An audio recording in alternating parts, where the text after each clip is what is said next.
Right, I just want to show you here my transformation so you get an idea of what's possible if you apply the principles in this course with consistent hard work. So when I first became 16, as I said, I'd always dreamt of having my dream body, having a six-pack, all the rest of it. And as soon as I came 16, I got in the gym, started working really hard, and I actually got my body to a very, very good level over the course of a couple of years.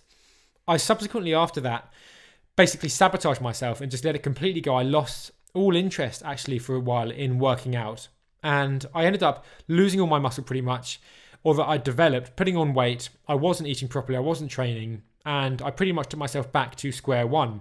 This was a very poor time for me, and obviously it was a very foolish thing to do, and I learned from the mistakes. But even so, this got me back to a point where I was in out of shape for a few years. And then eventually I came to the realization of, I have to sort this out. I want to get back to where I was before. I want to get better than I was before.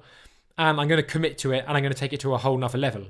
So the three pictures here are the three stages of my transformation. The first picture on the left there is before I started working out again. So I was flabby, I was large, I was overweight. I didn't have much muscle to me, certainly no definition, and I wasn't in a very good position.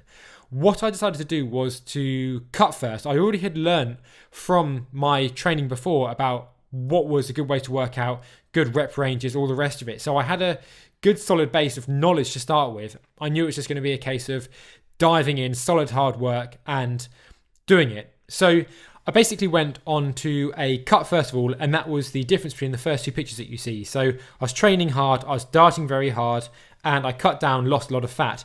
Because I was losing a lot of fat at a very quick rate, I wasn't really putting on much muscle. Obviously I put on a bit in that time, but if I'd been bulking, I would have put on more. So I didn't. I cut down and got to a low level of body fat, which is where I wanted to be. I have always been keen on having a low level of body fat, so I thought it'd be much better to cut down first, see where I am, and then I know exactly where I want to go from there. So then between the second picture and the third picture, around the time of the second picture, I had a shoulder injury. I had keyhole surgery in my shoulder, and that meant that my training wasn't very good. I could do a bit of training, bit of light training, but for a long time, I couldn't train heavy or push myself really hard. When I was able to start pushing myself hard again, I went on to a 3-month bulk, which I did out in Brazil. And as you can see from this picture here, I was working out in basically a park on the beach. They have loads of these in Brazil, and it was just a park where people went to work out. Loads of people there were training calisthenics.